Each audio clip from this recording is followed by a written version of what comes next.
अस्सलाम वालेकुम। आज हम आपके साथ शेयर कर रहे हैं मटर पुलाव की बड़ी ही शानदार रेसिपी, जो कि हर कोई खाने के लिए बहुत ही ज़्यादा बेताब रहता है। किसी भी दावत में रख लें, कोई भी सालन बना लें, उसके साथ ये पुलाव एडजस्ट हो जाता है। और बिल्कुल अलग से, बिल्कुल अकेला ही अगर ये खाना हो, इसके साथ हल्का सा कोई रायता बनाएं और ये बहुत ही मज़े का लगता है। सर्दियों की ये स्पेशल रेसिपी है, जो कि तकरीबन हफ्ते में 3-4 बार तो बन ही जाते हैं।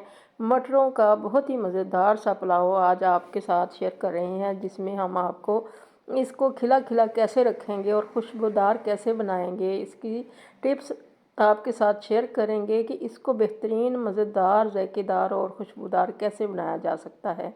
तो इसके लिए हमने एक पैन लिया है, इसके अंदर हाफ़ कप हमने ऑयल डाल दिया है। घी डालना चाहें तो घी डालें।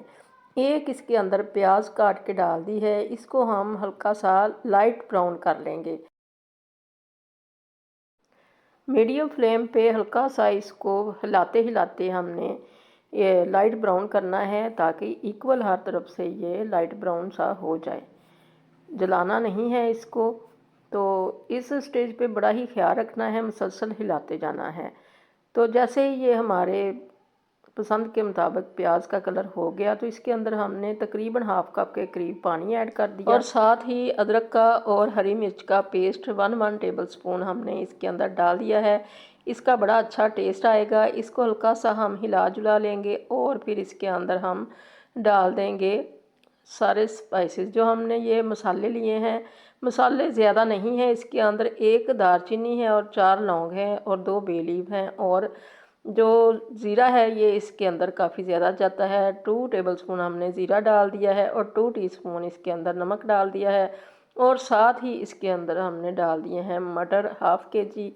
इनको हल्का सा हम भूनेंगे और इसको ज़रा कवर करके रख देंगे, ताकि इसमें जो कच्चापन है, जो स्मेल आती है इनके अंदर से, वो ना आए।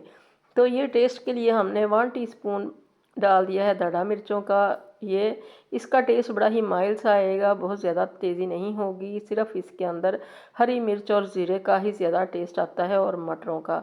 तो बड़े ही मज़ेदार और खुशबूदार से ये राइस बनते हैं, बिल्कुल सिंपल से सादा से मसालों के साथ।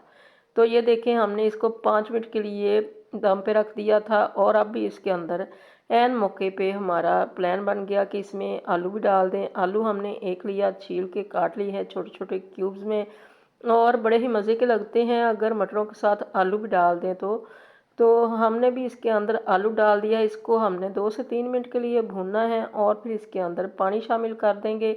जितने हमारे राइस होते हैं उनके हिसाब से हमने कम ही पानी डालना होता है।